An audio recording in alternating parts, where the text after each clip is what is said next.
Levez, homme! Monsieur le vice-président de la République, Votre Excellence, Monsieur le Premier ministre, Monsieur le ministre d'État en charge de la Défense nationale et des Forces armées, Mesdames et Messieurs les ministres, Monsieur le chef d'état-major des armées de la République de Côte d'Ivoire,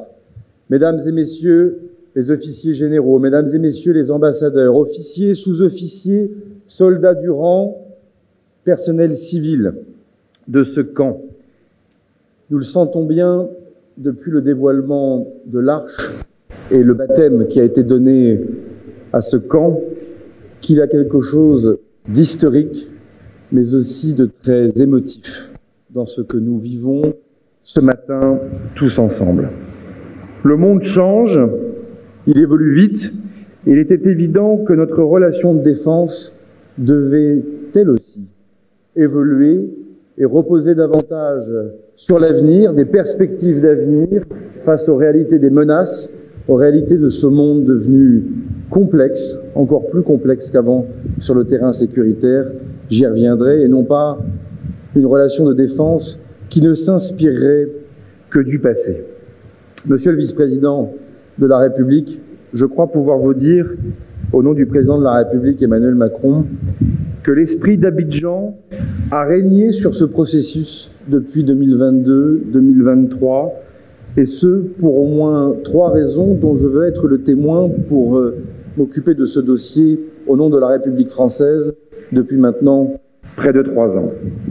La première raison, mesdames et messieurs,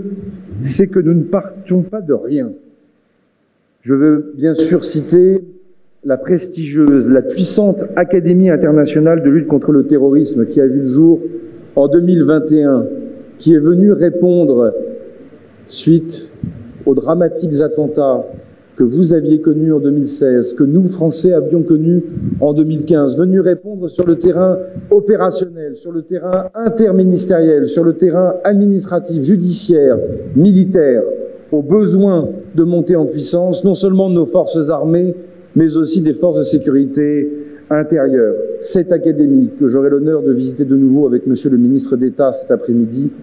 a servi de modèle, non pas tant pour la transformation de ce que nous faisons ici, mais pour l'ensemble des transformations de la présence militaire française en Afrique. Et de cela, de cette base, de ce point de départ, je voulais vous indiquer non seulement ma reconnaissance, mais aussi la vision que le président Ouattara a dessinée en prenant ses décisions dans l'urgence, mais aussi en séchant nos larmes à l'époque.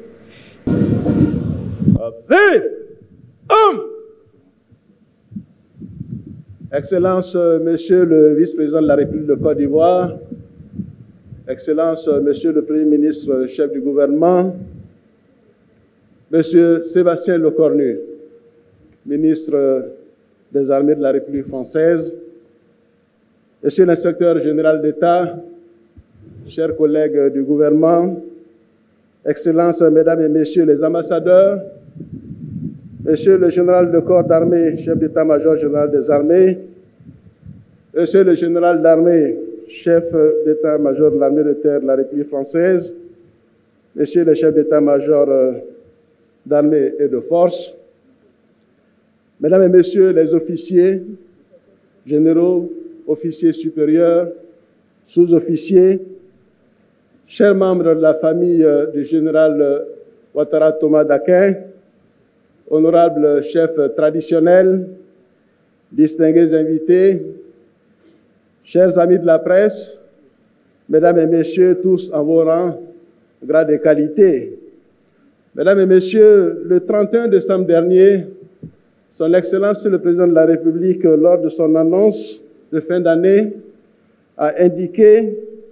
la rétrocession du 43e BIMA aux Forces armées de Côte d'Ivoire et le baptême au nom de feu le général Ouattara Thomas Dakin.